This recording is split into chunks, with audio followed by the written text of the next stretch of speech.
예.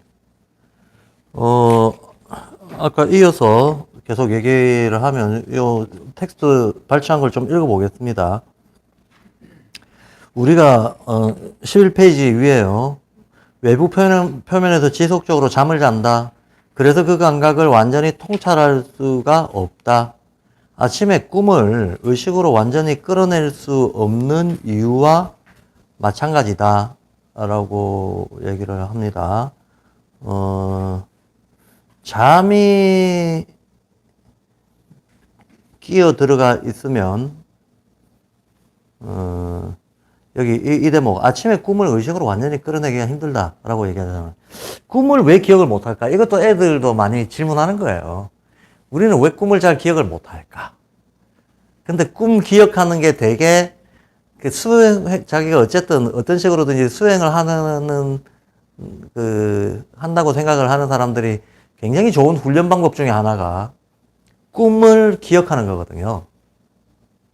꿈을 기억할 수 있는 만큼 사고력이 강화가 됩니다. 사고 그 자체에 자의식의 자기 정체성에서 사고가 찾아오는 부분이 꿈을 기억할 수 있는 만큼 커집니다. 꿈 잘 기억하는 훈련하는 게 꽤 중요한 훈련 방법 중에 하나라는 거예요. 꿈이라고 하는 거는 뭐겠는가? 물체, 에테르체, 아스트랄체, 이렇게 있잖아요. 근데 아스트랄체가 이제 한 부분이 나눠져 있죠. 영적인 부분이 있습니다. 자아체. 얘는 항상 배후에서 작동을 하고 있기 때문에 가로칩니다. 가로를 치는데 꿈을 꾸게 되는 이유는 꿈이라고 하는 거, 꿈뿐만이 아니고 우리의 기본적인 감각 지각이라고 하는 것도 어디에서 발생을 하는가 하면 주로 얘네들 둘 사이에서 발생을 합니다. 얘네들 둘 사이에서 발생하고 얘네들 둘 사이에서 사고가 발생합니다. 이 둘의 상호작용에서는 사고가 나오고 이 둘의 상호작용에서는 주로 감각지각이 나온다는 거예요. 예. 이렇게 됩니다. 이렇게 되는데 잠이 들면 어떤 일이 벌어지는가? 잠이 들면 이게 끊겨버립니다. 요렇게 사이가 벌어져 버려요. 사이가 벌어져 버리면 의식이 끊깁니다. 의식이 끊기는 사이에도 우리의 기초대사 생리작용들은 일어나고 있죠. 그거는 물체와 에테르체의 상호작용. 물체와 에테르체의 상호작용도 있고 아스트랄과 자아체 간의 상호작용도 있는데 우리가 이렇게 지금 깨어있을 때에는 이 네 개가 한꺼번에 붙어서 작용합니다. 네 개가 한꺼번에 붙어서 작용해요. 우리가 지각하는 거는 그 중에 일부지만. 그런데 우리가 잠잔다라고 얘기할 때는 여기가 떠버리는 거예요. 그럼 깨어난다 그러면 여기가 다시 붙는 거잖아요. 근데 우리의 의식적 알미라고 하는 것은 결국은 여기에서 어떤 일이 일어납니다. A의 일이 일어납니다. 여기서도 어떤 일이 일어납니다. B의 일이 일어납니다. 이것들이 서로 정보를 상호 교환해야 돼요. 활발하게 정보를 상호 교환하면서 의식이 발달하는 거거든요. 그런데 그래서 잠드는 사이에 아무 일도 안 일어나는 것 같지만 꽤 많은 일이 일어납니다. 어떤 일이 일어나면 이 정보교환이 일어나요. 정보교환이 일어나서 나의 물체와 내 신체의 물체와 에테르체에서 일어난 A라고 하는 어떤 운동이 이 운동의 결과가 잠들어 있는 사이에 스물스물 위쪽으로 영향을 줍니다. 마찬가지로 이 영역에서 생겨난 어떤 운동작용도 잠들어 있는 사이 이쪽으로 스물스물 영향을 줍니다. 이게 무슨 말이냐 하면 내가 어떤 실제적인 물리적인 경험을 했어요. 이 물리적 경험이 나의 의식에 영향을 미칠 거 아닙니까? 나의 의식에 심지어는 트라우마가 될 수도 있고 때로는 강력한 어떤 기대를 형성하는 희망을 형성할 수도 있고 여러 가지 작용을 할 텐데 이 일이 하룻밤 자고 나면 확실하게 파고든다는 거예요. 파고듭니다. 그리고 마찬가지로 거꾸로 내가 정신적인 어떤 충격을 받았어요. 정신적인 충격을 받은 것이 스트레스가 돼가지고 나의 신경을 압박하거나, 나의 어떤, 여러 가지, 오장육부의 기능에 어떤 부작용을 일으킬 수도 있겠지. 부작용을 일으킬 수도 있는 이 신호도 잠자는 사이에 들어갑니다. 그래서 잠자는 사이에 많은 일이 일어나요. 그래서 중요한 결정은 하룻밤 묵히고 하는 게 좋습니다. 하룻밤 묵히고 나면 어젯밤에 들었던 그냥 순전히 어떤 나의 지력으로만 이리저리 계산했던 것들이 아침에 깨어나면 다른 의미로 와닿게 된다는 거예요. 그 전날까지 경험했던 것들이 잠자는 사이에 교환이 일어나거든. 그래서 어른의 꿈과 어린이의 꿈이 다르다고 슈타이너가 얘기해요. 왜냐하면 어른은 어쨌든 의식이 어린이보다는 훨씬 활성화가 돼 있잖아요. 감성의 정도가 높아져 있잖아. 반면에 어린애들은 특히 감각 발달이 아직 제대로 신체적으로도 뿌리내리지 못한 어린이다 그러면 의식 영역에 떠오르는 게 별로 없을 거 아닙니까? 감성 영역에 떠오르는 게 별로 없을 거 아닙니까? 그러니까 잠드는 사이에 상호 교환할 게 내용물이 별로 없는 거예요. 감각 발달이 미숙한 상태에서는 이거 교환할 내용이 별로 없어. 근데 성인들은 이거 교환할 내용이 많은 거죠. 그래서 잠드는 사이에 아무 일도 안 일어나는 게 아니고 잠드는 사이에 우리가 모르는 사이에는 상당히 많은 일이 일어난다는 겁니다. 많은 일이 일어난다. 많은 일이 일어나는데 이렇게 일어났던 일들이 꿈이라고 하는 건 뭐냐면 이제 잠이라고 하는 게 일정한 시간이 지나면 이 우리 의지라고 하는 게 딴 게 아니고 생리적인 모든 신체 작용들, 신체의 생리적 작용도 의지에 들어갑니다. 우리 본능을 구성하는 게 생리작용들이 구성하잖아요. 밥 먹고 싶어? 똥 마려워? 이런 거. 잠이 와? 이런 거. 생리작용이잖아요. 그것도 의지의 내용에 들어가는 겁니다. 의지의 내용에 들어가는 건데, 한참 자다 보면 의지가 깨어나죠. 잠이 깨는 거죠. 잠이 깨면 완전히 깨기 직전에 어떤 일이 일어나겠습니까? 얘들이 이렇게 벌어져 있다가 붙는 일이 일어나요. 에테르하고 아스트랄하고 다시 접목을 해야지. A층하고 B층하고 다시 붙을 거 아닙니까? 다시 붙는 이 자극이 꿈이에요. 에테르와 아스트랄의 충돌에 의해서 꿈이 발생합니다. 얘들이 이렇게 벌어져 있다가 깰 때 되면 다시 붙는단 말이야. 이 붙는 진동이 꿈이라는 거야. 붙는 진동이 꿈입니다. 그래서 꿈이 살짝 지나갑니다. 살짝 지나가는데 이 꿈이 말 그대로 이게 잠에서 깨어나는 순간에 살짝, 그래서 원래 꿈이라고 하는 건 잠 깨기 한 몇 초 전에 꾸는 거예요. 깊은 잠 속에서는 꿈이 없어. 깊은 잠에는 꿈이 없습니다. 얕은 잠 혹은 깨어나려고 할 때 꿈을 꾸게 되는 거죠. 얕은 잠이라고 하는 건 이 사이가 좁다는 거고, 깨어나는 거는 이 사이가 붙는 과정이거든. 그러니까 그 순간의 진동에 의해서 꿈이 일어난다. 꿈이 일어난다. 자, 그러면 이렇게 꾸는 꿈이 꿀 때는 의식적으로 명료하죠. 우리 의식 속에서 꿈 꿀 때는 꿈이 상당히 명확하게 보이잖아요. 명확하게 보이는데 탁 깨는 순간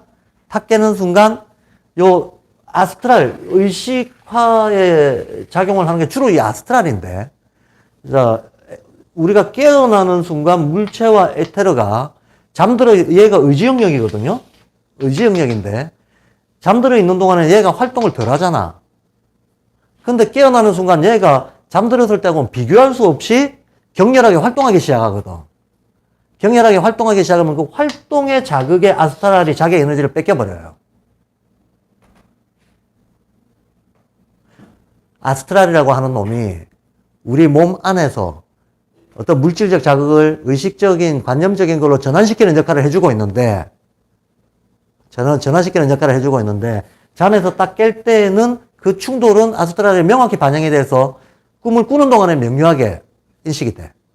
근데 숨 들이쉬고 기지개 펴는 순간, 기지개 펴고 잠잤을 때하고는 전혀 다른 수준의 몇 배 강화된 생리작용들이 막 세포가 깨어나고 공기를 빨아들이고 관절을 움직이기 시작하잖아요. 이러면 이 모든 어떤 그 신체 작용들, 이 신체 작용들하고 얘들이 딱 접합되는 순간 신체 작용들의 아스트랄이 자기 에너지를 뺏겨버린다는 거예요. 그럼 그 말은 무슨 말이냐? 기억이라고 하는 것은 축적에서 나오거든요. 기본적으로 기억 할 때 억자, 이게 새기는 거거든. 기록하고 새긴단 말이야. 마음에 새기는 건데 한 번 스쳐 지나간다고 새겨지지가 않잖아. 두 번, 세 번, 네 번, 다섯 번, 여섯 번, 일곱 번, 여덟, 여덟 번, 천 번 반복해야 새겨지는 거거든요. 근데 꿈이라고 하는 거는 스파크에서 일어나는 일이니까 얘가 아직 안 새겨졌는데 다른 활동들이 돌아가 버려. 그럼 아스트랄이 그쪽으로 의식을 뺏기는 거죠. 이해가 되죠? 얘가 축적도 되기 전에, 얘가 축적이 되기 전에 다른 활동들에 의해서 아스트랄적 에너지가 딴 활동들하고의 결합에 이게 힘을 뺏겨버리는 겁니다. 그러니까 얘를 잡아채지를 못하는 거예요. 납득이 되십니까? 납득이 되시나요? 그런데, 이, 우리의 사고 능력이라고 하는 거는 이 둘 간의 결합도가 높은 게 사고 능력치가 높은 거거든요. 아스트랄과 자아체의 결합도가 높으면 사고 능력치가 높아요.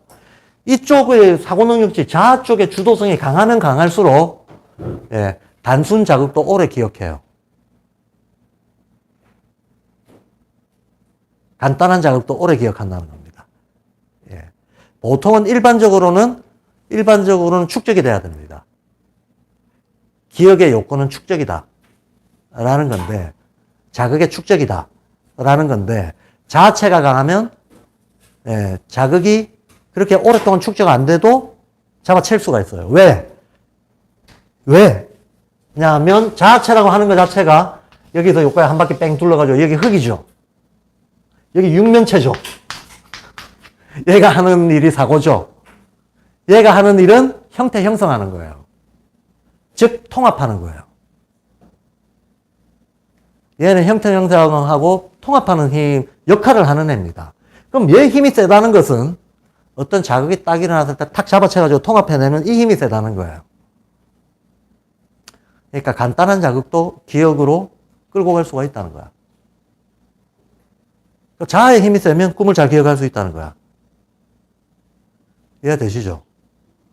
근데 자아의 힘만 세가지고 곤란하고 아스트랄도 상당히 강력한 데에서 자아가 이걸 충분히 감당할 수 있으면 탁 잡아챌 수 있다는 겁니다.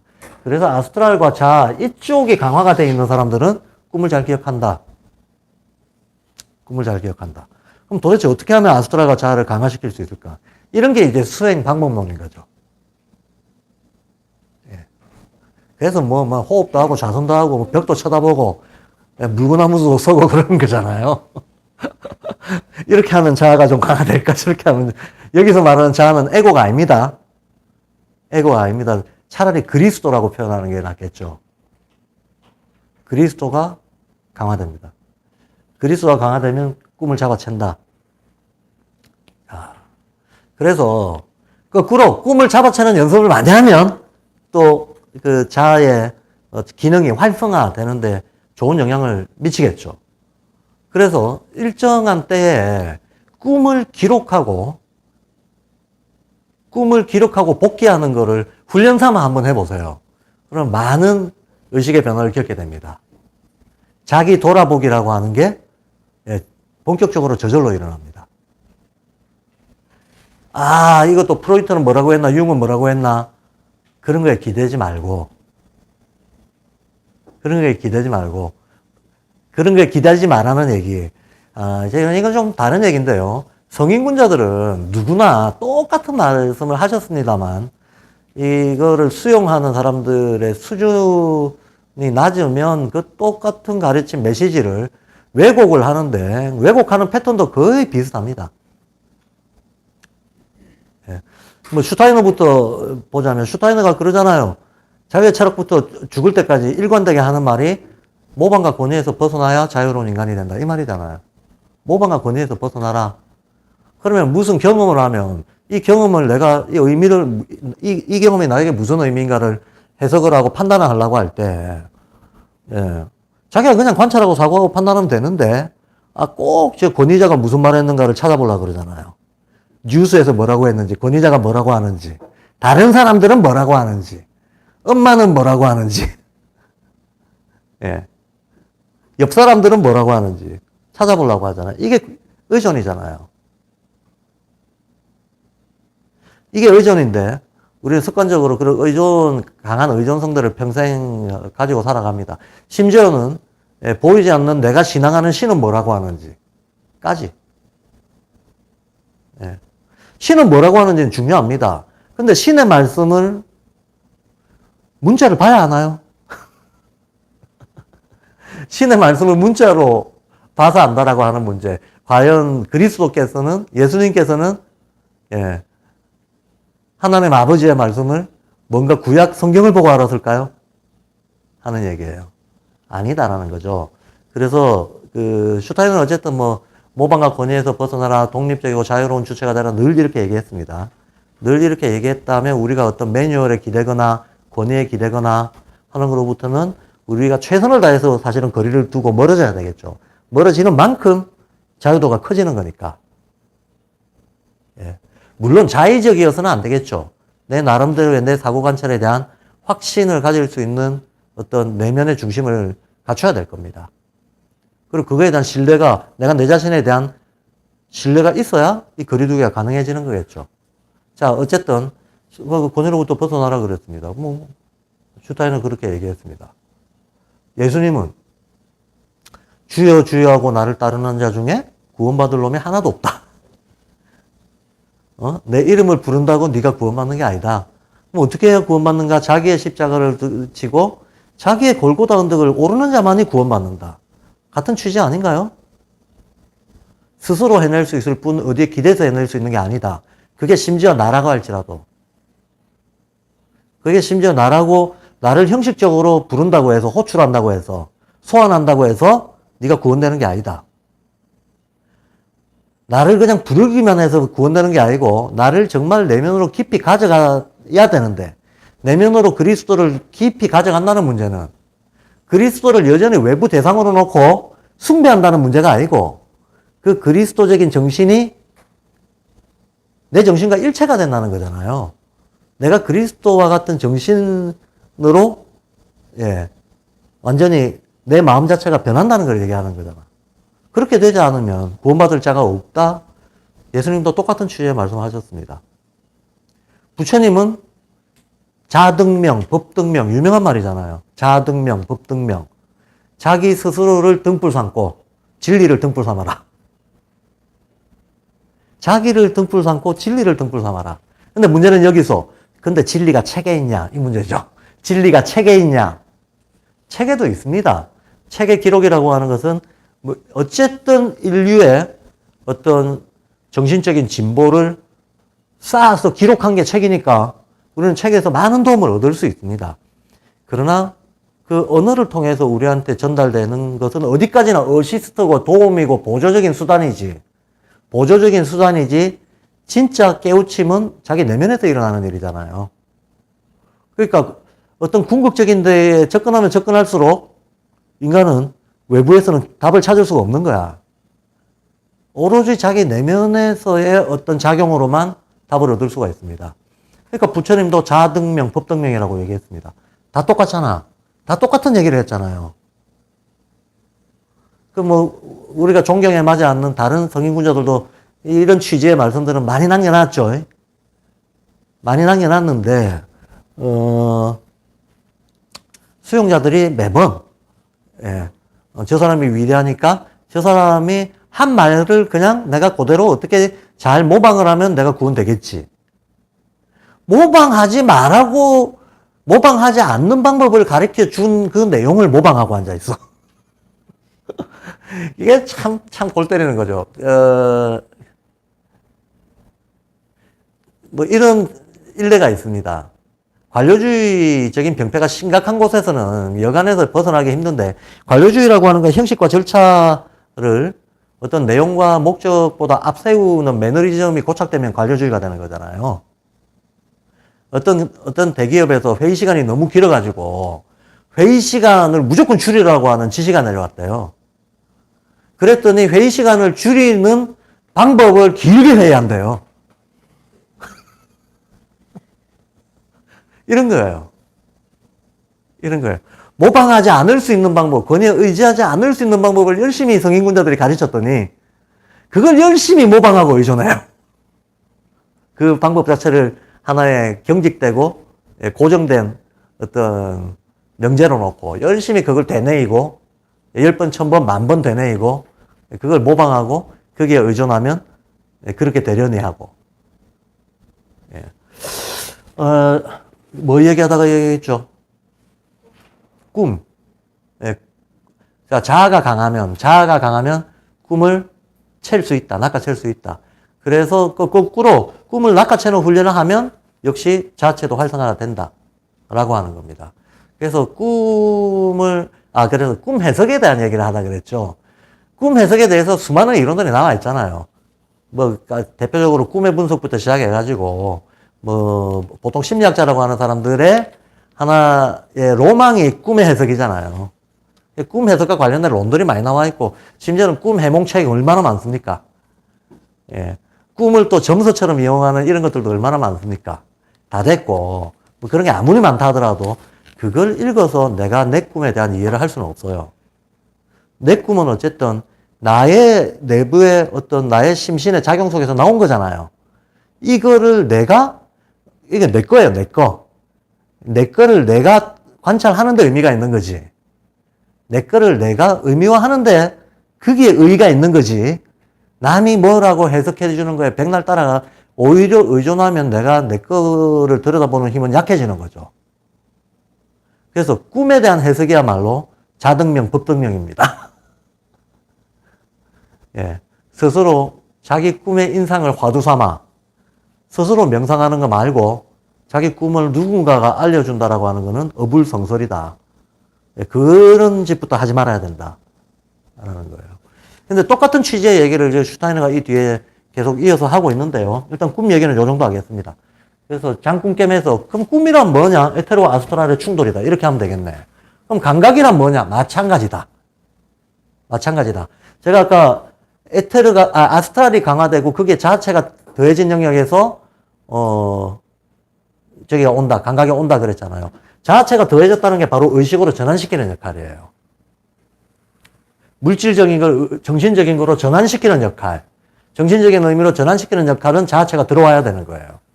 자체가 들어와야 되는 거고, 기본적으로 감각이라고 하는 건 에테르와 아스트랄의 진동, 이 진동을 신경이 낚아채는 겁니다. 신경이 낚아채서 신경 안에 뭐가 이제 정보 덩어리죠. 정보 덩어리가 신경 안에 빈 공간으로 들어옵니다. 그러면 이것만으로 되느냐? 아닙니다. 이게 의식으로 떠오르려면 자체가 들어와 줘야 돼요. 그럼 신경하고 얽혀있는 또 다른 얽혀있는 기관이 있죠. 신경이 있는 모든 곳에 같이 얽혀있는 애들. 혈관, 피. 슈타이너가 제가 아까 사구성체가 우리 신체 기관 안에 자기의 거처를 가진다 그랬잖아요. 물체는 뼈 속에 자기 거처가 있어요. 에테르는 분비액 속에 자기 거처가 있습니다. 아스트라는 신경 속에 자기 거처가 있습니다. 그러면 자아체는 피 속에 거합니다. 그러면 결국은 감각이라고 하는 것은 주로 신경을 베이스로 해서, 그죠? 근데 신경 속에 있는 이 아스트랄 덩어리들이, 강력한 아스트랄들이 에테르와의 상호작용 속에서 꿈 같은 작용들이 일어나고 이게 감각의 본성을 이루게 되는데 이 감각을 지각으로 전환시키는 애는 피 속에 있는 자체가 하는 역할이다. 이게 바로. 자체가 하는 역할이다. 결국은 그래서 우리 인체의 사하구성체가 다 같이 협동해서 물질을 정신으로 전환시켜내는 거죠. 다 같이 협동해서 물질을 정신으로 전환시켜내지만 각자의 역할은 다른 거죠. 각자의 역할은 다릅니다. 자, 이렇게 해서 다시 한번 제가 어제 말씀드렸던 원칙을 상기해 보면 인지하기에서 아리까리한 문제가 나오면 전부 사고성체로 전환해서 이해가 되면 되는 거다. 근데 사고성체로 전환이 안 된다. 그건 모르는 거다. 라고 생각하시면 됩니다.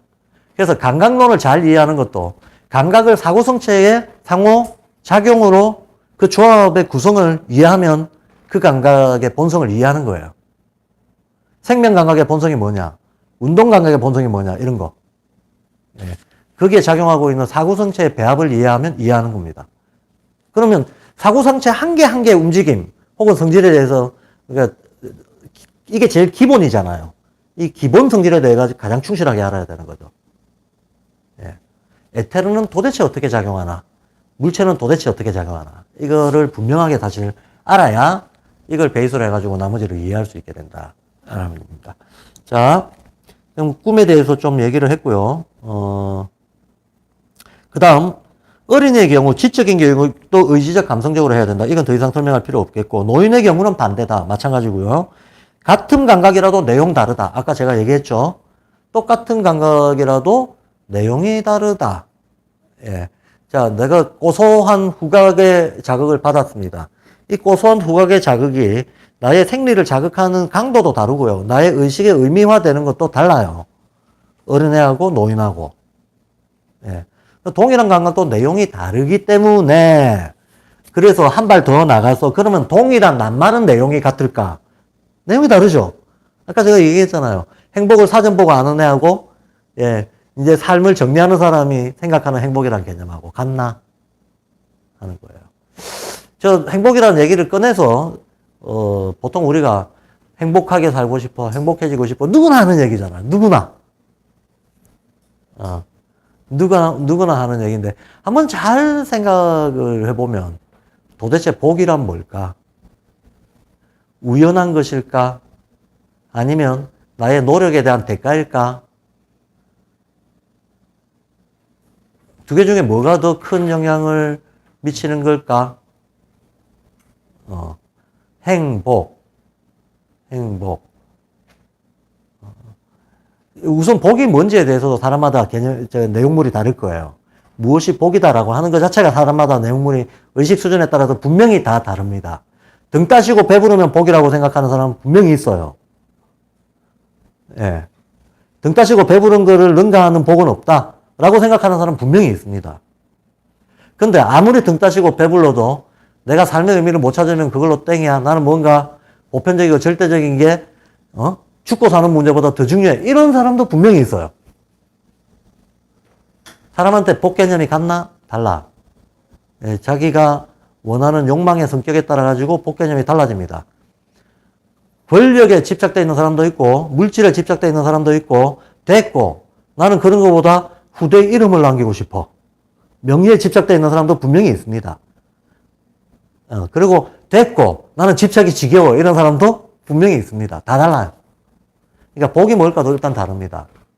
복이 뭘까도 다른데 심지어는 보통 대개의 경우에는 네가 그러면 좋아. 사람마다 다르다 쳐. 그럼 네가 생각하는 행복은 뭐야? 그러면 내가 바라는 거 뭐 이것저것 얘기할 거 아닙니까? 그러면 이제 다른 낱말이 있잖아요. 욕망이란 낱말이 있잖아요. 욕망에 충족하고 행복하고 뭐가 달라요? 통상은 보통 자기가 바라는 바 욕망의 충족을 행복이라고 생각하지 않나요? 근데 물론 이런 걸 생각해 본 사람도 있고 안 해본 사람도 있겠지만 욕망이라고 하는 것은 원리적으로 충족 안 되게 돼 있거든요. 마치 목마른 사람이 바닷물 퍼먹는 것처럼. 예. 야, 왜 그러냐? 왜 욕망이 원리적으로 충족이 안 되냐? 그건 수많은 철학자들이 이런저런 이유로 얘기를 한 게 있으니까 지금 얘기하자면 너무 길고 그건 생각하겠습니다. 생각하는데 욕망은 종교에서도 철학에서도 그거는 원리적으로 충족 안 됨. 한마디로 인간이 신기루를 쫓는 거임. 이라는 결론을 많은 현자들이 내놨습니다. 그게 마땅합니다. 실제로 추구해보면 그렇다는 것을 자기가 경험적으로 실증적으로 느낄 수 있습니다. 그러니까 이제 또 다른 말이 나옵니다. 행복이 지속되는 거, 지복. 이런 말을 합니다. 나는 행복이 아니고 지복을 얻고 싶어. 행복은 너무 짧아. 네. 지속되는 복을 얻고 싶어. 근데 만약에 복을 욕망 충족이라고 생각한다면 지속되는 법은 논리적 모순이에요. 마치 동그란 네모와 같은 겁니다.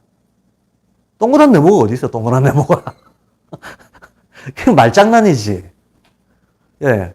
복이 욕망의 충족이라면 욕망은 원리적으로 지속이 안 되게 돼 있는 건데, 지속되는 복이라고 얘기한다 그러면, 그러면 복 개념이 욕망 충족 아니면 얘기는 달라지는 거네. 만약에 지속 가능한 거라면 그건 욕망 충족이 아닌 어떤 복이겠네. 그 복이 뭘까? 이런 거 생각을 해봤을까? 해본 사람도 있고 안 해본 사람도 있겠죠.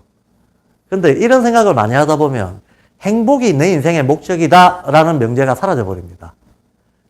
저는 행복이 인생의 목적이 될 수 없다고 생각하는 편이에요. 예. 잘 생각해보면 행복이 인생의 목적이 될 수 없다. 그리고 우리가 복이라고 하는 걸 어쨌든 전통적으로 복이라고 하는 건 뭐냐? 부귀빈천 기능수야. 보통 그걸 복이라고 해. 그러면 이거는 사람이 노력한 대가일까? 그렇다고 말하는 사람들도 있지만서도 훨씬 더 많은 현자들은 현자가 아니라도 옛날부터 내려오는 말이 있습니다.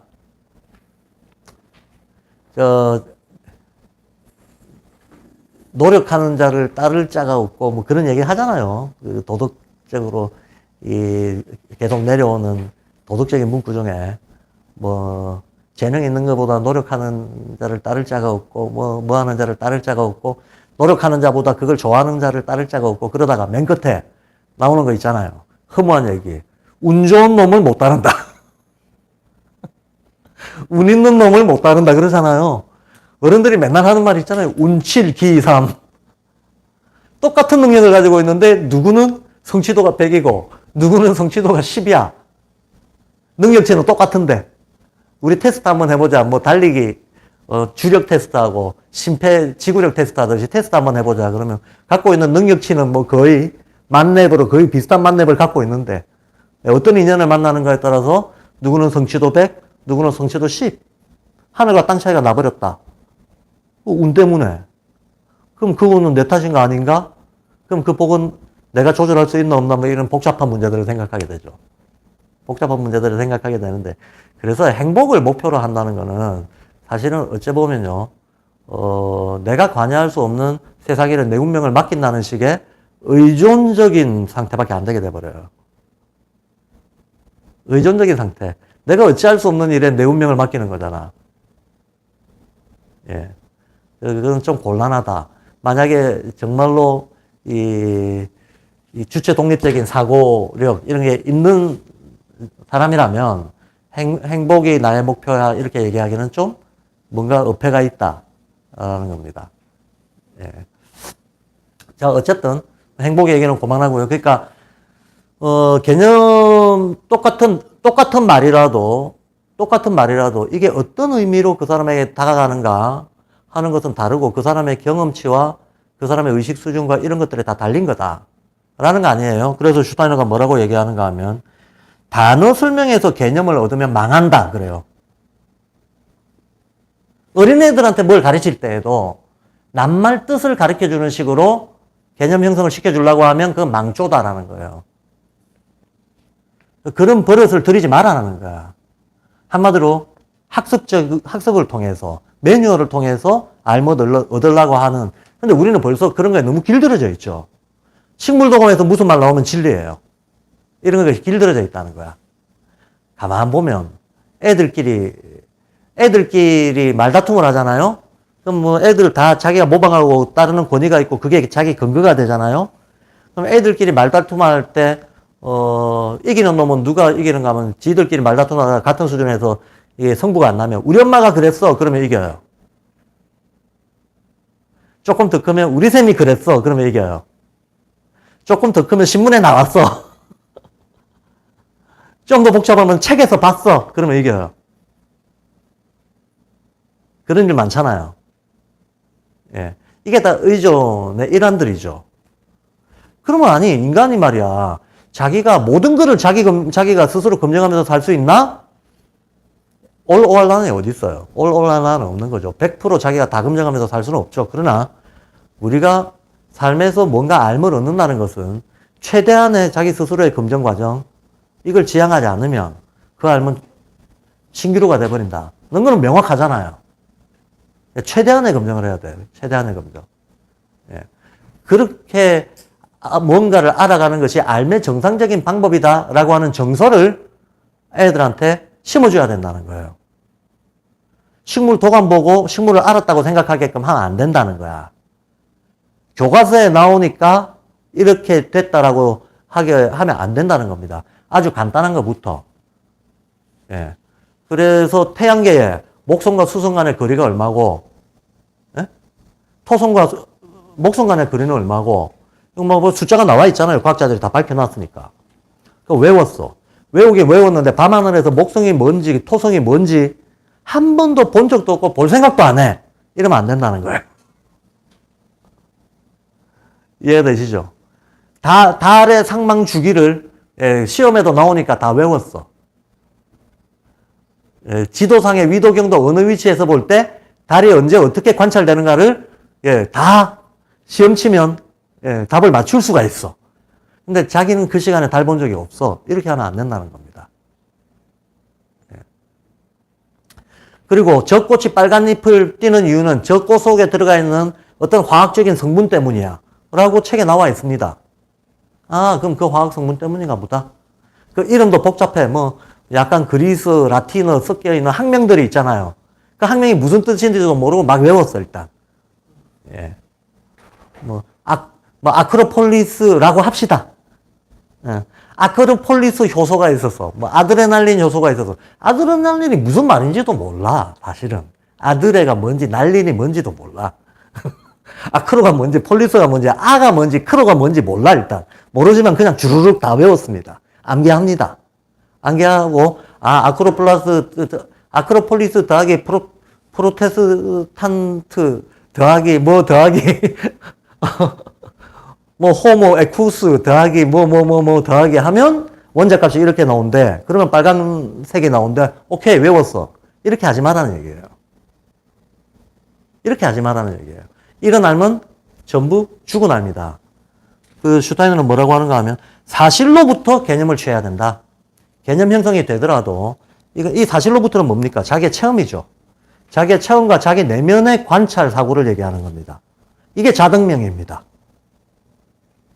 이게 자등명입니다. 저게 왜 저렇게 됐을까? 자기가 궁리하는 과정을 통해서 그 궁리하는 과정을 풀어나가려고, 자기가 호기심을 풀어나가려고, 자기가 의지를 발휘하고 노력을 하는 과정에서 얻어진 남, 그걸 통해서 개념을 형성해야지 라는 얘기예요.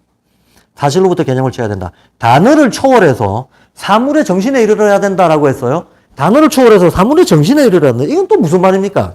사물의 정신에 이른다니. 이게 무슨 말이지? 사물의 정신에 이른다. 이 책에서는 지금 영을 정신이라고 번역했잖아요. 영을 정신이라고 번역했습니다. 그럼 사물의 영에 이른다. 이 말은 무슨 말입니까? 사물의 영에 이른다니. 영이 뭔데? 영이 뭔데? 인지학에서 영이라고 할 때 영을 지시하는 제일 기초 개념은 뭐다? 사구성체다. 영적인 힘을 지시하는 구체적인 지시 개념은 제일 베이스가 되는 개념이 사구성체라고. 그래서 제가 사구성체로 치환해서 알면 아는 거다라고 얘기하는 거예요. 자, 이게 다라는 얘기는 아닙니다. 이게 인지학적 방식이라는 거예요. 왜냐하면 사구성체야말로 우주의 질서를 설명하는 기본 힘에 대한 개념이잖아요. 그러니까 결국 영적으로 우리가 어떤 사물을 안다는 것은 최대한 포괄적이고 통합적으로 안다는 거예요. 최대한 포괄적이고 통합적으로, 즉 젖꽃이 저렇게 빨간 색을 띤 이유는 우주와 자연과 나의 심신의 조건과 이 모든 것들이 상호작용해서 그 결과값으로 저렇게 되는구나 하는 그걸 실감한다는 거. 이게 영적인 알미입니다.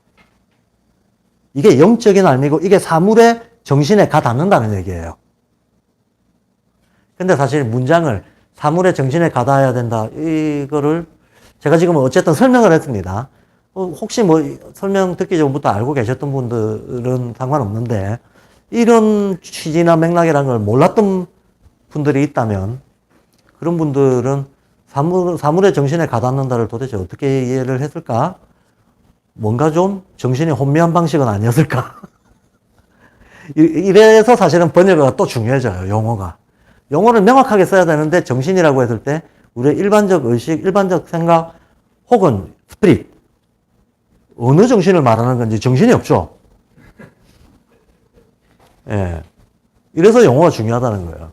영어를 어쩔 수 없이, 엄격하게, 조금이라도 이렇게 좀 심층적으로 들어가는 경우에는 그에 걸맞게 영어를 엄격하게 구별을 해줘야 된다. 안 그러면 그냥 혼돈이 가중되는 대목이 분명히 나온다는 거예요. 그래서 단어를 초월해서 사물의 정신에 이르러야 한다. 이게 흐릿한 얘기가 아닙니다. 사물의 정신에 이르러야 한다라고 하는 게, 뭔가 어딘가에 있을 본질이나 본성 같은 걸 얘기하겠지. 그게 뭔지 모르겠지만, 이렇게 하고 넘어가면 안 된다는 거예요. 예. 얘가 갖고 있는 우주, 자연, 인간의 상호작용 값에 해당하는 그 어떤 과정들이 있고, 그걸 아는 거. 그게 사물의 정신에 이르는 거다.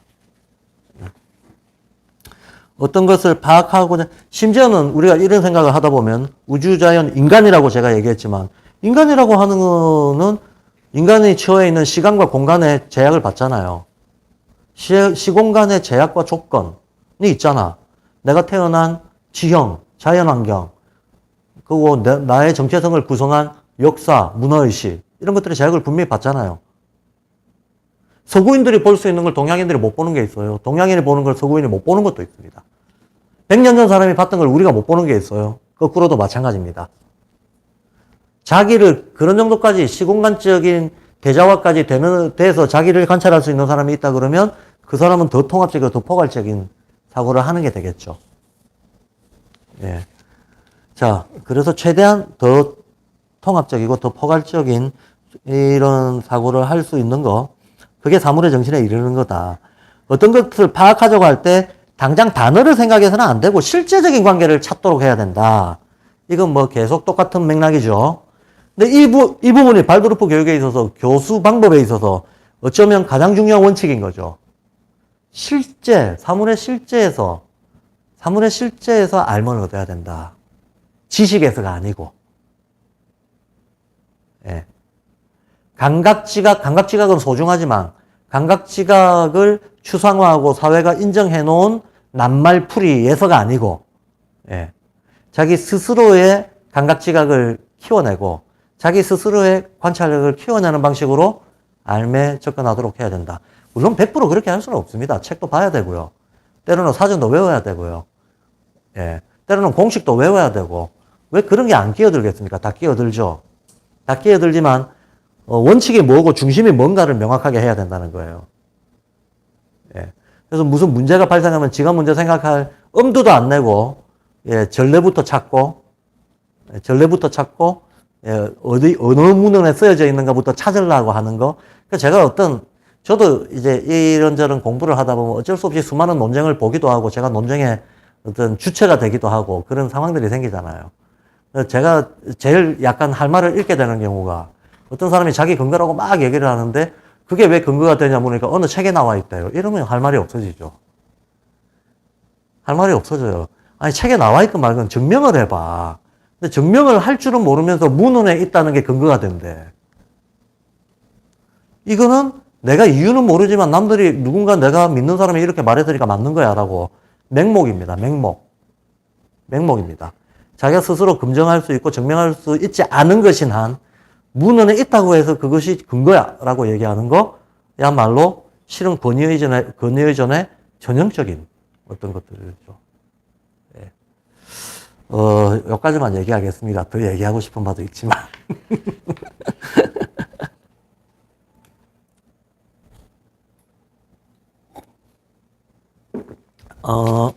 자, 그 다음에 이제 6번 소제목에 들어가서 인간의 공간적인 형상에서, 본 의식 상태. 이건 제가 다 얘기했습니다. 인간이, 자, 이렇게 얘기해요. 슈타이너는. 자, 인간이 있다. 인간이 있는데 표면에서 잠잔다. 중간에서 꿈꾼다. 요게 감각이다 그랬잖아요. 근데 이 감각이 있으려면 안에 깨어있는 뭐가 있어야 된다.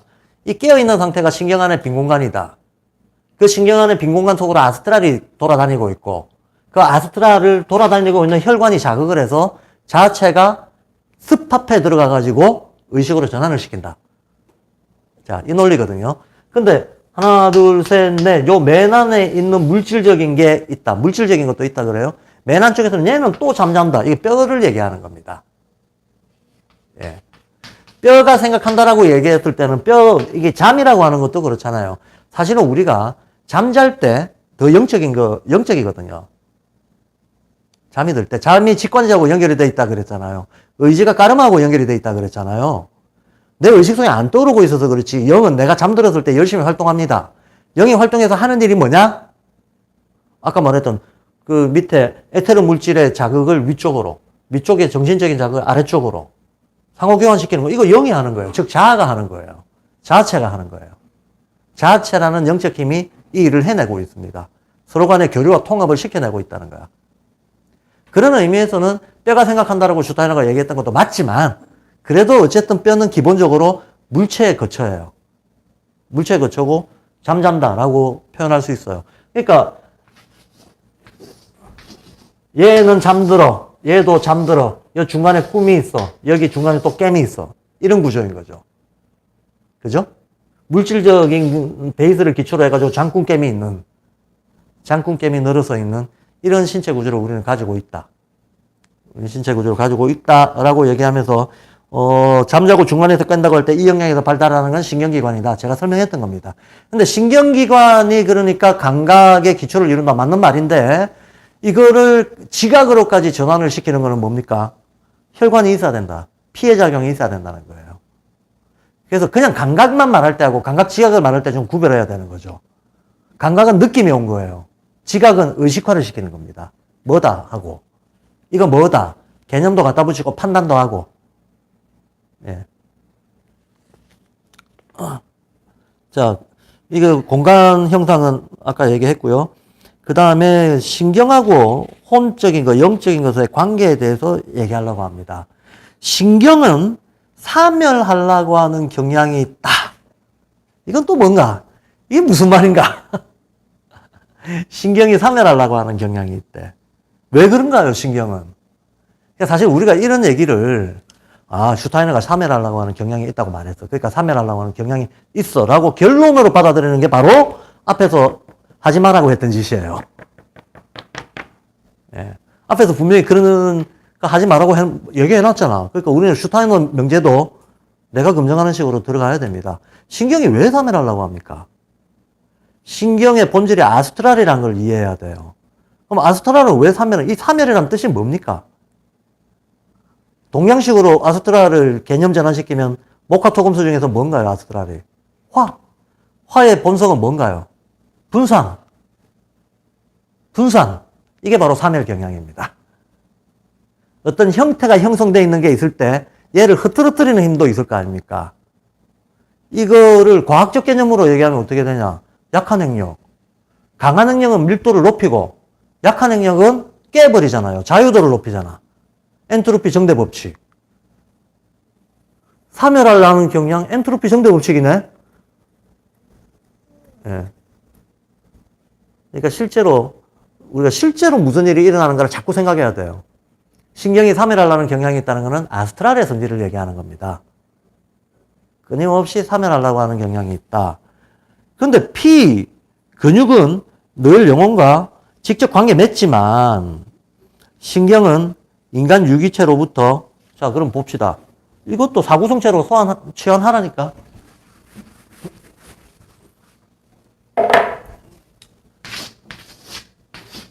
신경 여기 있어요. 아스트랄에 있는 자리에 신경을 두겠습니다. 그죠? 뼈 여기 있습니다. 여기 있는 거는 흔히 분비액이라고 얘기하는데 만약에 근육을 갖다 붙인다면 어디다 갖다 붙여야 될까요? 이쪽이 근육이에요. 이쪽이 피. 예. 이 피 근육 라인입니다. 자아는 피 속에 거주한다. 아스트랄은 신경 속에 거주한다. 에테르는 근육의 움직임, 예, 세포들의 움직임 속에 거주한다. 세포들의 움직임은 사실은 세포들은 변형된 액체들이에요. 예. 변형된 액체들인데 그 속에 거주한다? 그거 뼈. 이건 기본 물질 토대를 이룬다. 이렇게 되어 있습니다. 뼈 신경 라인, 예, 서로 대칭적으로 상호작용하고 피와 근육 라인 대칭적으로 상호작용합니다. 근데 이 중에서 형태, 형성, 여기 강한 거는 이쪽이 강하잖아요. 그렇죠? 형태를 형성하는 거. 근데 이쪽이 하는 일은 형태를 분산시키는 거예요. 형태를 분산시키는 거다.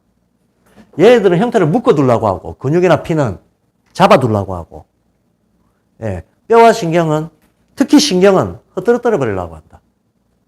흐트러뜨려 버리려고 한다. 이 말입니다. 그래서, 참여라는 신경은, 피 근육은 늘 영혼과 직접 관계 맺는다. 영, 내지는 혼, 어차피 영적인 힘들, 여기 자아체가 돌아다닌다 그랬잖아요. 에테르체가 돌아다니는 영적인 거. 그 다음에 혼이라고 하는 건 중간에 감성 아닙니까? 중간에 감성이라고 하는 것은 크게 의지감성 사고했을 때 물체 에테라 아스트랄이라고 그랬잖아요. 아스트랄과 물체의 상호작용이잖아. 아스트랄과 물체의 상호작용 속에서 에테르가 움직이는 거잖아. 그쵸? 예. 그러니까, 항상 얘들은 혼하고도 붙어 있어. 얘들 자체가 혼이에요. 혼의 주된 라인을 이루는 겁니다.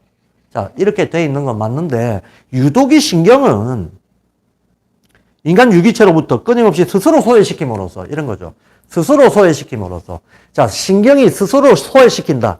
이 문장, 제가 지금 사고성체로 전환해서 생각해야 됩니다라고 했는데, 이렇게 전환해서 생각하지 못한다면, 이 문장 이해할 수 있겠습니까? 하는 거예요. 신경이 유기체로부터 자기 스스로 소외시킨다. 이걸 뭐라고 설명할까요?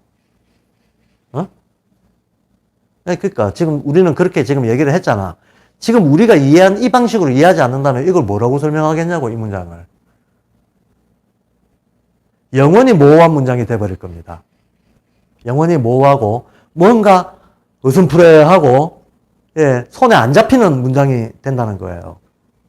그렇게 이해는 안 된다는 거예요. 그렇게 만약에 그런 정도로 하고 넘어갔다 그러면 책을 읽기는 읽었는데 이해가 안 된 거잖아. 10번 읽는다고 이해가 되나요? 100번 읽는다고 이해가 되나요? 똑같은 문장 100번 읽으면 이해가 됩니까? 아니에요. 관점이 전환돼야 이해가 됩니다. 예. 관점이 전환돼야 됩니다. 인지학이란 도대체 무엇인가?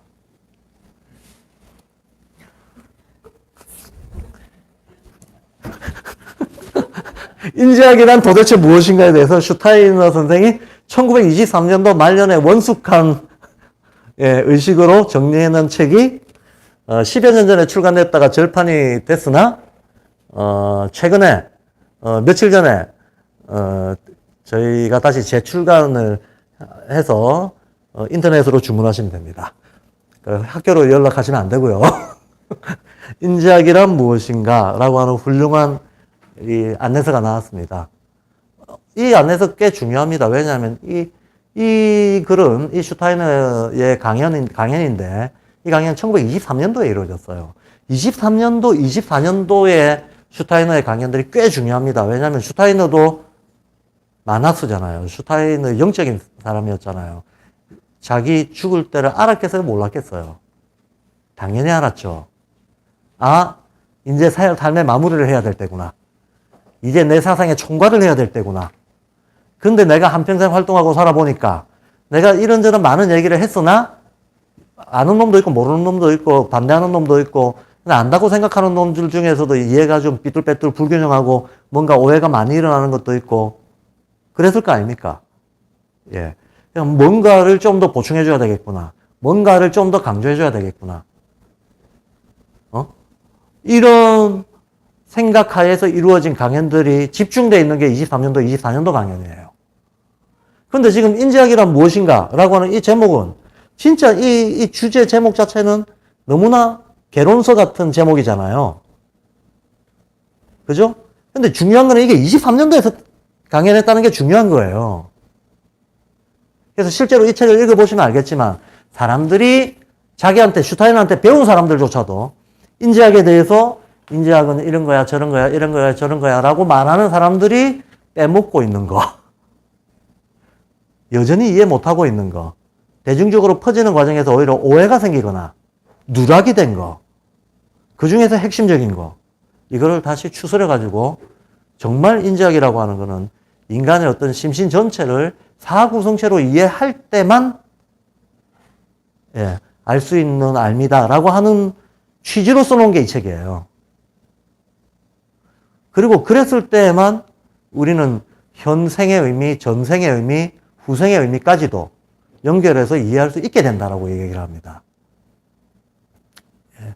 그래서 제목은 아주 기초서 같이 제목이 붙어 있지만 내용은 훨씬 더 본격적으로 진짜 인간을 어떻게 우주적 힘으로 다시 재조명할 수 있는가에 대한 얘기를 펼치고 있는 그런 강연록입니다. 그래서 이런 관점을 우리가 갖고 있지 못하다 그러면 이런 문장들은 도저히 이해가 안 되는 문장이라는 거예요. 신경이 어딨노? 신경이 인간 유기체로부터 끊임없이 스스로 소외시킴으로써 이 문장. 예, 신경이 자기를 유기체로부터 소외시킨다. 이거는 사구성체적인 작용력을 모르면 죽었다 깨어나도 상상이 안 되는 도대체 무슨 작용을 말하는 건지 상상이 안 되는 얘기라는 거예요. 예. 요 아스트랄의 분산적 힘을 얘기하는 겁니다. 분산적 힘. 약한 핵력적인 작용력을 얘기하는 겁니다. 그러면 이 분산적 힘이 우리 몸 안에서 끊임없이 움직이면 어떻게 되겠습니까? 물체를 해체시키겠지. 에테르가 가지고 있는 활력을 흩어뜨려 버리려고 하겠지. 그렇죠? 그렇게 해가지고 세지면 어떻게 됩니까? 죽는 거죠, 뭐. 죽는 거예요. 그러면 우리는 이런 생각, 그럼 우리는 아스트랄 작용력, 에테르와 아스트랄의 상대적인 힘의 비율에서 어렸을 때는 에테르가 세다가 나중에 커서는 아스트랄이 세지면서 죽는 거네? 맞아요. 어렸을 때는 에테르가 세니까 보다 의지에 가까워서 동감 힘이 크고 감성적인 거야. 예. 커서는 사고 경향성이 큰 거는 아스트랄 강화돼서 그런 거예요. 될 거 없죠. 크게 의지 감성 사고로 했을 때는 물체 에테르 아스트랄이라고 그랬잖아요. 물론 작은 국면에서는 또 여러 가지 세부적으로 아스트랄이 강화돼야 감각혼이 생기고 그러기도 하지만 큰 국면에서는 그래서 노인이 사고 경향성이 저절로 강해진다고 앞에 나왔잖아. 똑같은 얘기죠.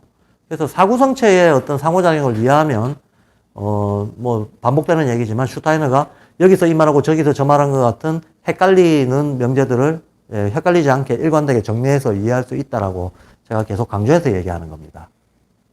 예. 동양에서는 이걸 뭐라고 하는가 하면 삼천양지라고 얘기합니다. 삼천양지.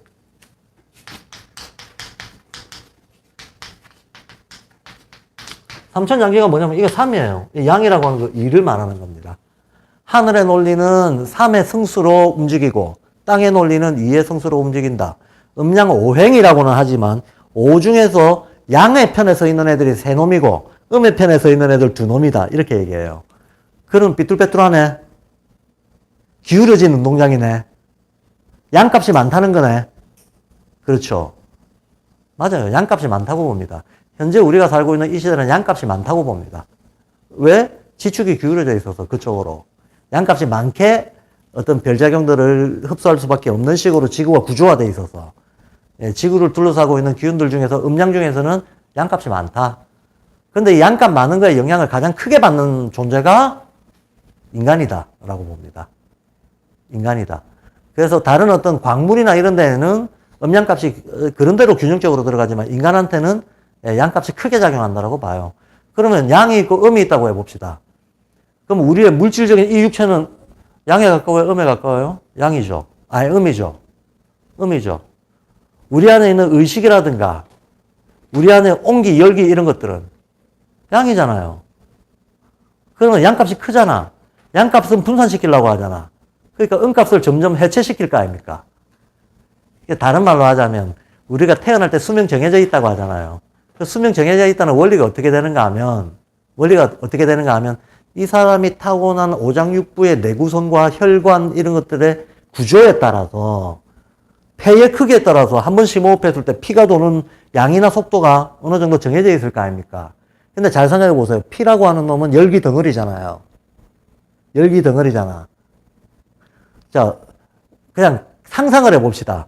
우리의 뼈라고 하는 게 일종의 경납고라고 해봅시다. 납으로 된 상자다. 뼈가 납으로 된 상자다. 근데 여기를 열기가 한 바퀴, 두 바퀴, 세 바퀴 하면서 1000바퀴, 10,000바퀴 돌아간다고 해봅시다. 한 번 돌아갈 때마다 조금씩 마모시킬 거 아닙니까? 그렇죠? 조금씩 마모시킬 거 아닙니까? 2번 돌고 3번 돌고 1000번 돌고 10,000번 돌면 해체시킬 거 아닙니까? 이런 거예요. 양기가 몸속을 순환하면서 음쪽으로 뭉쳐있는 애들을 마모시켜버린다는 이런 논리입니다. 그러니까 삼천장기니까 때 되면 쓰러지는 거지. 음적인 건 쓰러져 버리고 양적인 건 날아가고. 이게 음적인 건 쓰러지고 양적인 건 날아간다. 혼비백산. 백은 흩어지고 혼은 날아간다. 이 말이잖아요. 예. 그래서 그러면 우리 몸 안에서 제일 양적인 건 뭐냐? 제일 양적인 거는 우리의 정신이고요. 그 다음에 물질적인 형태를 갖고 있는 것 중에서 제일 양적인 거는 호흡에 의해서 돌아가는 거. 피예요, 피. 예. 그래서 피의 온기와 의식의 이 빛과 같은 작용, 이런 것들이 우리 몸에 있는 음적인 성분들을 마모시켜 버린다는 거야. 그러니까 늙는 거예요. 늙고 병들고 죽고 하는 거는 필연적인 거잖아요. 그죠? 우주적인 질서잖아요. 우주적인 질서입니다. 그러니까 우리가 생로병사는 당연한 거다라고 하는 거를, 그죠? 빨리 마음 깊이 받아들여야 됩니다. 생로병사는 당연하다. 그래서 이제 공간적 형성에서 본 의식 형태가 중간에 신경기관이 발달하고, 이게 신경이 우리 유기체로부터 자기를 소외시킨다, 분산시키려고 한다, 그래서 빈 공간이 된다. 그래서 신경에 이런 분산을 시키려고 하는 이 속에 역설적으로 영혼이 그곳에 들어갈 수 있다라고 하는 거는, 이때 이 영혼은 의식적인 작용이 일어나는 걸 얘기하는 겁니다. 의식적 작용이 일어나는 걸 얘기하는 거예요. 자아체가 들어가가지고 의식작용으로 전환시킨다 그랬잖아요. 자, 심리학자들은 신경, 특히 두뇌가 사고기관이라고 생각한다. 두뇌는 신경의 집합체잖아요. 신경의 관제센터, 신경의 집합 중앙 컨트롤 관제센터. 이게 신경집합입니다. 신경집합인데 진실은 두뇌와 신경체계가 계속해서 인간 유기체에서 자신을 소외시키기 때문에 그로 인해 사고하는 인식이 전개될 수 있다. 이 문장도 참 사고성체적으로 이해하지 못하면 이해 못할 문장이에요. 그렇죠? 사고성체적으로 이해하지 못하면 이해 못할 문장. 자, 조금 세부적으로 그리겠습니다. 이런 그림은 슈타이너가 그려놓은 그림은 아닌데 슈타이너가 문장으로 얘기해 놓은 거를 제가 그림으로 표현하면 이렇게 될 수밖에 없다라는 얘기입니다. 자, 보겠습니다.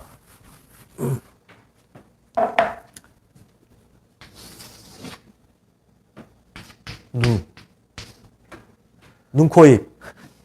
이제 두뇌 주름이 있죠. 이 뇌주름을 뇌과학자들은 기억 단백질이라고까지 표현을 합니다. 어쨌든 여기 신경집합입니다. 여기 신경집합인데 신경이라는 놈을 다시 한번 봅시다. 신경이라는 놈, 또 신경도 물질 입자가 있잖아요. 고물질 입자는 물체와 에테르체의 결합으로 만들어진 걸 거 아니야.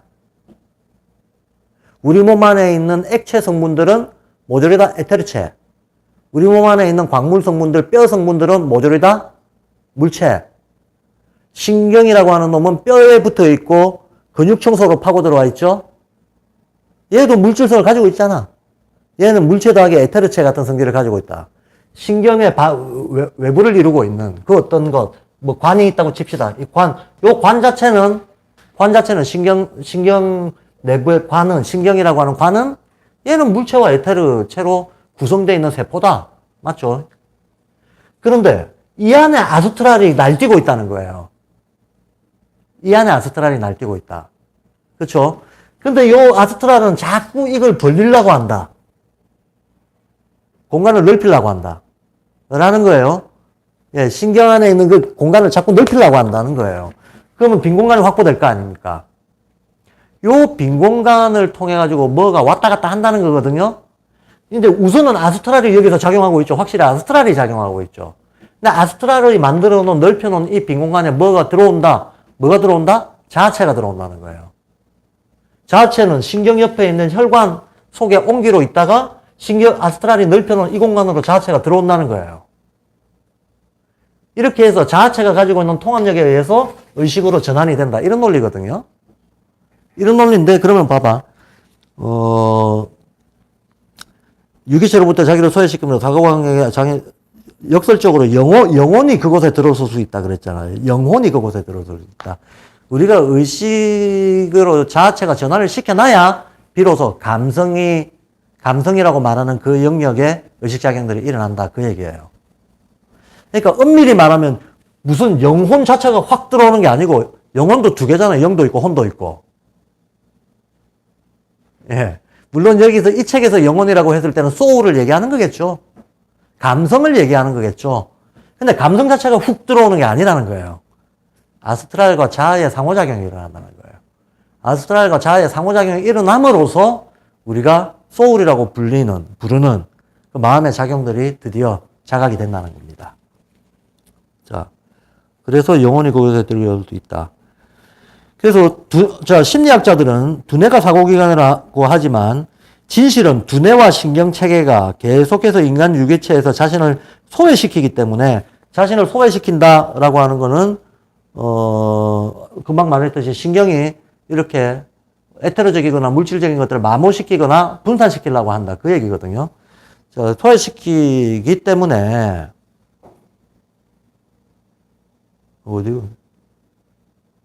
그로 인해 사고하는 인식이 전개될 수가 있다. 그로 인해 사고하는 인식이 전개될 수가 있다. 이 말은 이 말입니다. 두뇌란 뭐냐 도대체 두뇌란 신경집합이다. 근데 사람들은 두뇌가 사고한다고 생각을 한다. 그러면 그 말은 신경이 사고한다는 얘기다. 그죠?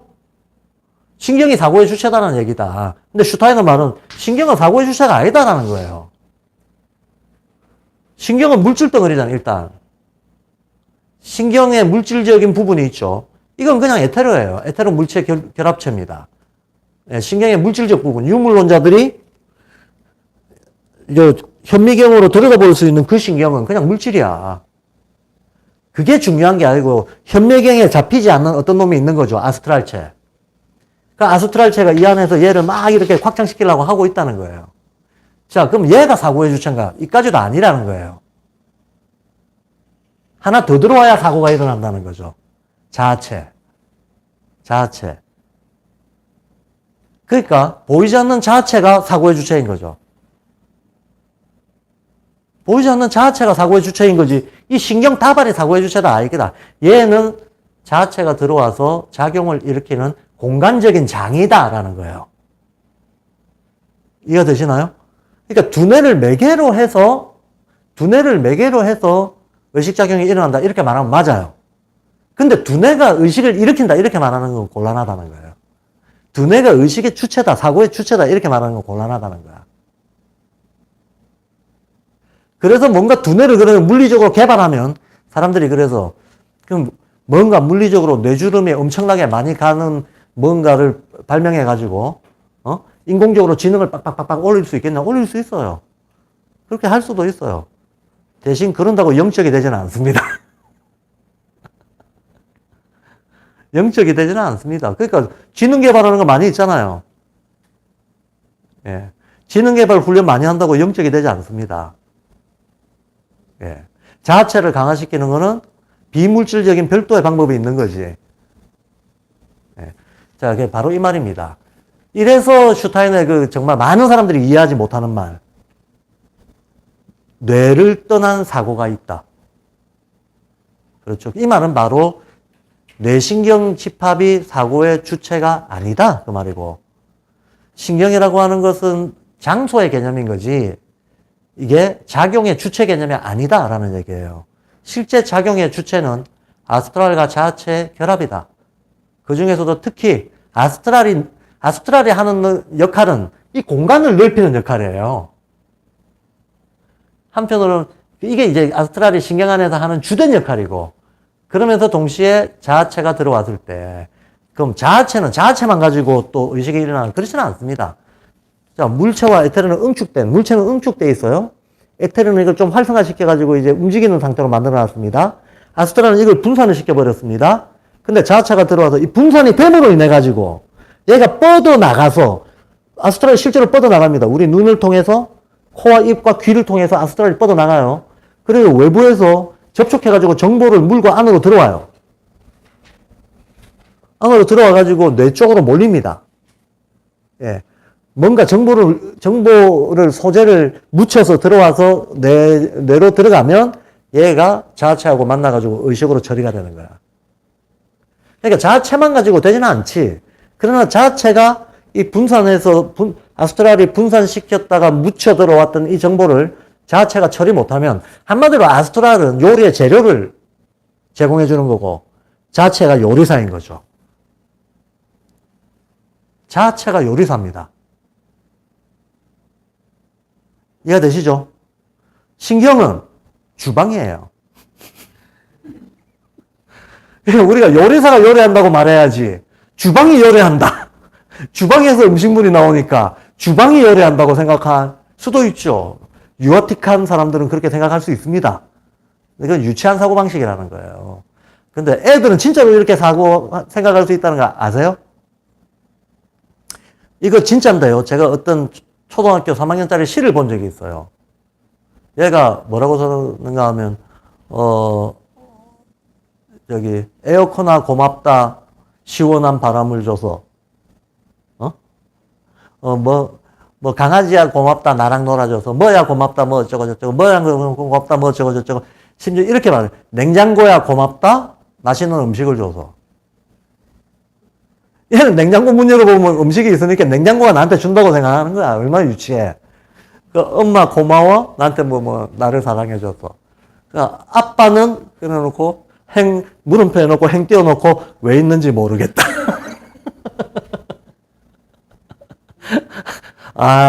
이게 가정불화가 폭로되는 시여서. 근데 여기서 재밌는 거는 냉장고야 고맙다예요. 냉장고가 음식을 준다고 생각한다는 거야. 마치 우리가 두뇌가 생각한다고 생각하는 것처럼. 두뇌가 사고의 주체다라고 생각하는 거는 냉장고가 음식을 준다라고 생각하는 그 수준에서 별로 안 벗어난 거다라는 거예요. 적어도 영적으로 볼 때는 그렇다. 유물론적으로 보면 그렇게밖에 볼 수 없다. 유물론은 영을 배제하기 때문에. 유물론은 물질 현상만 딱 보고 판단하니까. 냉장고에서 음식 나오는 거 맞지? 예, 보이지 않는 데에서 요리사가 요리를 했다는 거를, 알 수가 없는 거죠. 알 수가 없는 거예요. 자, 지금 제가 설명하는 이 대목 되게 중요한 대목이에요. 인지학에서 굉장히 이게 근본 사실에 해당하는 부분입니다. 이거를 이해하지 못하면 우리는 인지학을 사실 모르는 겁니다. 그래서 슈타인, 사실은 제가 아는 저도 존경하는 분이 저하고 대화 중에 자기가 인지학 공부를 애정을 가지고 솔직히 수십 년을 했다. 그런데 어느 순간 마치 우리가 왜 어떤 종교에 심취했던 사람이 어떤 자기 실존적인 문제를 그 종교를 통해서 풀어내지 못해서 종교를 떠나게 되는 그런 경우 생기잖아요. 그 비슷한 심정으로 자기가 참 인지학을 애정하고 사랑하고 오랫동안 한국의 인지학적인 어떤 암들을 퍼뜨리기 위해서 노력도 많이 했고 실제로 노력 많이 하고 누구라면 다 알만한 사람입니다. 이분이 저한테 이제 개인적으로 말씀을 하시기를, 근데 자기가 이제 나이가 좀 들었는데 끝까지 내가 인지학을 전적으로 받아들일 수가 없다, 슈타이너 인지학을. 자기가 도저히 이해 안 되는 대목이 있다 라고 했어요. 그게 뭐냐 그랬더니 뇌를 떠난 사고래요. 뇌를 떠난 사고라고 하는 슈타이너의 그 주장을, 이 뇌가 사고의 주체가 아니다는 말을 슈타이너가 여러 군데서 하거든요. 사고가 뇌를 떠나 있다라고 하는 게 이게 자기 납득이 안 된다는 거야. 납득이 안 돼. 이거 납득 안 되면 유물론에서 못 벗어나는 거예요. 영의 어떤 운동의 형성력에 대해서 이해를 못하고 있으면 이게 납득이 될 수가 없는 거거든요. 영의 실제성을 이해하지 못하면 납득이 안 되게 돼 있는 거예요. 근데 두뇌를 떠난 사고라고 하는 거는 자기는 이게 납득이 안 된다라고 얘기를 했어요. 제가 몇 년 전에 그 분과 그런 대화를 했습니다. 그러면서 제가 그때도 뭔가 그분한테도 이렇게 제 의견을 얘기하려고 애를 썼으나 하여튼 뭐 잘 안 된 것 같아요.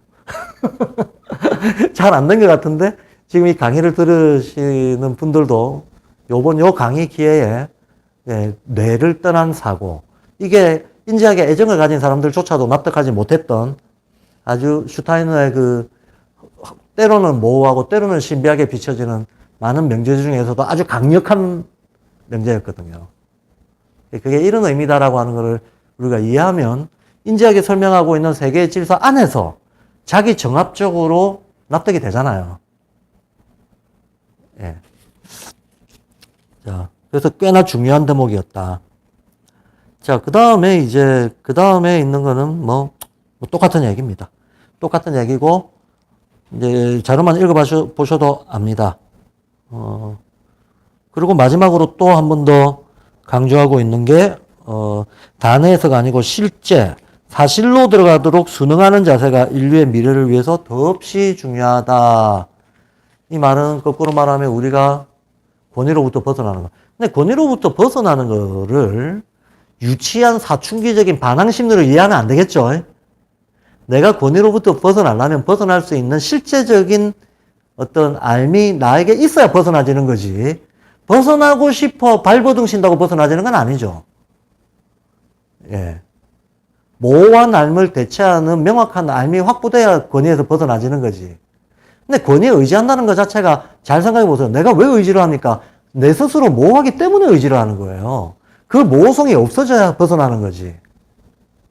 사춘기 반항기식으로, 예, 나는 어쨌든, 내 맘대로 할 거야. 이런 게 권위에서 벗어나는 건 전혀 아닙니다. 전혀 아닙니다. 예.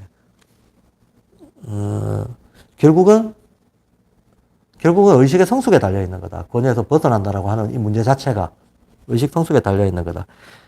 그런데 어쨌든, 사실로 들어가도록 어떤 사물의 정신을 만난다라고 하는 그 얘기죠.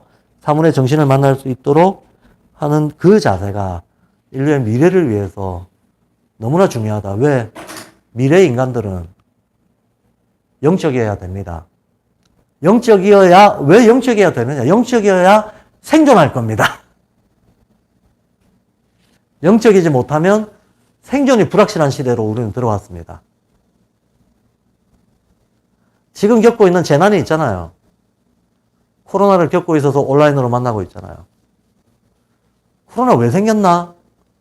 인지학적으로, 영적으로는 어떻게 이해해야 되나? 하는 이해가 있어야 된다는 겁니다. 우한 바이러스니까 중국 애들 다 죽어라. 절대 안 되고요. 바이러스는 언제나 그랬으니까 백신 접종하면 잡히겠지. 절대 안 되고요. 예. 보다 더 거대한 인류가 해왔던 역사적 자기 행동에 대한 성찰. 보다 더 거대한 이 우주의 질서가 어느 위상에 와 있는가에 대한 이해. 거기에서 오는 우리의 과제에 대한 판단, 이런 게 없으면 우리 이 재난 못 벗어난다는 거예요. 이 재난만 못 벗어나는 게 아닙니다. 예고된 재난들은 못 벗어납니다. 예고된 재난들이 있잖아요. 동해에서 상어가 잡히기 시작했대요. 동해에서 상어, 이게 무슨 뜻인가요? 저는 그런 뉴스가 아주 크게 보이는데, 그런 뉴스는 보면 저기 뉴스 랭킹이 안 나오잖아요. 동해에서 상어가 잡혔어. 아, 그런 에피소드가 있나 보다. 상어는 난류에 사는 어종이잖아요. 동해바닷물이 그만큼 더워졌다는 얘기잖아요. 어디까지 얼마만큼 더워질 것인가? 그럼 도대체 대한민국의 이 국토가 어느 시점에 어느 만큼 사막화될 것인가? 그거를 암시해주는 사건입니다. 상어가 어느 지점쯤에서 잡혔나? 예, 그 잡힌 지점부터 시작해가지고 아래쪽으로, 예, 한 세대 뒤에는 사막화가 예정되어 있는 지역이 돼버립니다. 이거에 대한 우리가 이해와 예비가 없이 과연 인간이 지금과 같은 삶의 양식을 살 수 있을 것인가? 이거조차도 그럼 지금까지 해왔던 방식의 과학 만능 패러다임으로, 기술 만능 패러다임으로 이겨낼 수 있을 것인가? 하던 짓을 하던 대로 계속 반복하면 극복이 될 것인가? 굉장히 심각한 주제예요. 우리는 영적 통찰을 갖추지 못하면 사실은 그야말로 예고된 위기, 이미 닥친 위기 속에서 굉장히 길을 잃게 되고 인류의 미래가 굉장히 불투명해지는, 그럼 뭐 이렇게 거창한 얘기까지 안 나가더라도 당장 우리 애가 뭐하고 살아야 될지 당장 나는 이번 삶에서 어떤 보람을 찾을지, 예, 혼란스러울 수밖에 없는 시대를 살아가고 있다는 겁니다. 그래서 이 자세가 인류의 미래를 위해서 더없이 중요하다. 100년 전에 슈타이너가 이 얘기했어요. 100년 전에. 100년이 흘렀습니다. 예. 슈타이너가 예감했던 인류의 전환과 함께 닥쳐오는 전환적 위기, 이런 것들이 지금 우리한테는 시시각각으로 사실 현실로 계속 다가오고 있죠. 다가오고 있습니다. 많은 부분이 현실화되고 있습니다. 우리는 수천 년을 이어왔던 화폐가 드디어 뭔가 비가시적인 어떤 거로 대전환을 할동말동하는 시대에 살고 있어요. 이게 인류사에서 얼마만한 의미인가? 영적인 통찰을 하는 사람들한테는 이게 굉장히 큰 사건을 보여줍니다. 동해안에 상어가 나타나는 사건만큼이나 큰 사건입니다. 일상적으로는 동해안 상어는 아무도 관심을 안 갖지만 비트코인은 다 관심 가지잖아요. 근데 비트코인이라고 하는, 지금 투기 용도로 쓰이고 있는 비트코인이라고 하는 일시적인 이 형태 자체가 중요한 게 아닙니다. 이 형태 자체가 중요한 게 아니고, 이걸 비롯해서 하나의 방향성, 화폐 성격이 변해가는 어떤 방향이 있어요.